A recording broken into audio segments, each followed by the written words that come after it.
avez passé hier avec nous une journée trépidante à attendre les annonces américaines. Ils ont réussi à faire de la fusion nucléaire, à produire plus d'énergie qu'ils n'en ont consommé. C'est fondamental. Absolument, c'est fondamental, c'est extrêmement excitant parce que c'est une première mondiale et donc tous les chercheurs en physique nucléaire, je dirais, on est vraiment très admiratifs du travail qui a été accompli et on attend la suite. Alors avec la suite, impatience. justement, c'est dans combien de décennies? C'est-à-dire le fait de pouvoir industrialiser ce processus et de pouvoir disposer d'une énergie inépuisable avec très peu de déchets nucléaires, une durée de vie très courte par rapport aux déchets actuels, c'est pour quand? Il faut toute une période effectivement d'industrialisation, c'est ce que vous avez dit. Il faut, je dirais, 2080, 2100. Ah mince.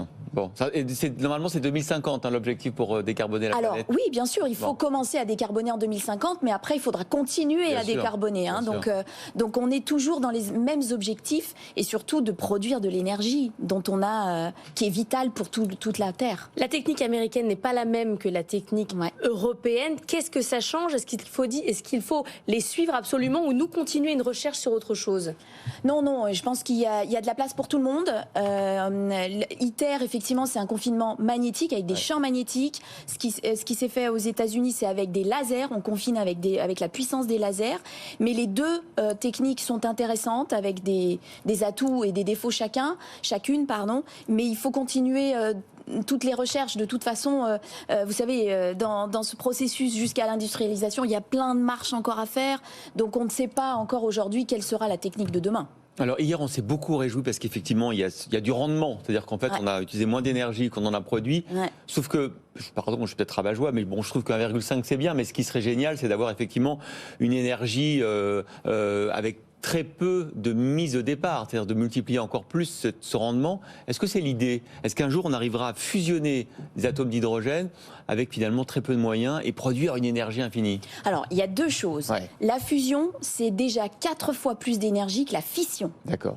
Et c'est 4 millions de fois plus d'énergie que les énergies fossiles. Vraiment? 4 millions de fois. Eh oui. Donc là, déjà, on a passé un gap. Mais il faut quand même mettre beaucoup d'énergie au départ. Absolument, vous avez raison. Aujourd'hui, on a un gain d'1,5. Les pronostics, je dirais par exemple pour ITER, c'est 10. D'accord. Et ils pensent qu'ils vont y arriver. Donc on est vraiment au début là. C'est ça qui est extraordinaire, c'est que la recherche fondamentale, elle est absolument fondamentale justement pour l'humanité. Il faut continuer à mettre des besoins, de la finance, de l'argent, et il faut continuer à mettre de la matière grise parce que on sauvera la planète comme ça. On en voit là de l'argent qui arrive, on voit des financements privés arriver. Ça, c'est, vous dites enfin, on s'intéresse au nucléaire comme on le devrait. Absolument. Ça fait, on a passé une période difficile quand même. Vous étiez un peu les moutons noirs. Absolument. Et là, c'est extraordinaire ce qu'on vit et il faut absolument y croire.